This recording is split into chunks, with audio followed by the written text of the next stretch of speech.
Good morning! Isang maulan na umaga, guys. Naulan siya, oh. Pero, ang gaganda ng mga orchids natin, guys. Tingnan nyo.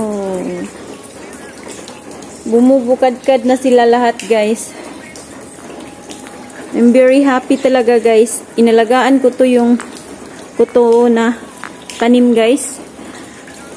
Ano lang to, guys, pagkamatay ng lolo ni asawa ng alaga ko, guys. Pagkamatay niya, tapos may binigay mga tao ng ganito, inalagaan ko, guys. Yan, kasama yung ano, lalagyanan. Tapos nilagay ko dyan, inalagaan ko. Ngayon, namumulaklak na siya.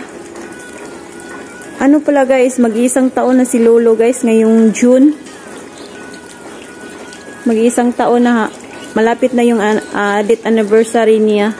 Tapos yung bulaklak niya, namulaklak na siya, guys. Ano pala tong orchids, guys? Sa isang taon, isang bisis lang siya mamumulaklak daw. Sabi ng amo ko. So, ngayon, oh my God, ang ganda talaga, guys. Tingnan nyo.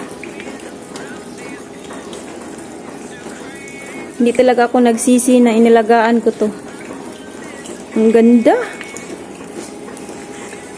Diba?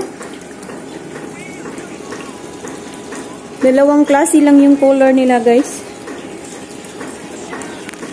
Pero maganda siya. Grabe. Every morning, guys, nandito ako. Pinapanood ko yung bulaklak. Tapos ngayon, maulan siya. Maulan na umaga, pero ang gaganda ng bulaklak natin. Malapit na talaga silang mamumukadkad lahat, guys. Ito na lang yung hindi pa lahat namumukadkad, oh. Kunti na lang yung hindi bumubukadkad.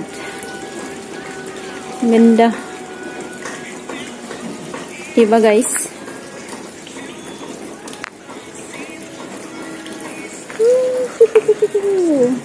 Ang ganda pag malapitan.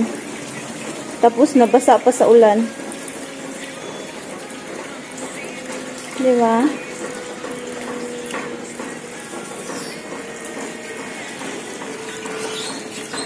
So yun lang, guys. Thanks for watching. Don't forget to like and subscribe, guys. Bye-bye.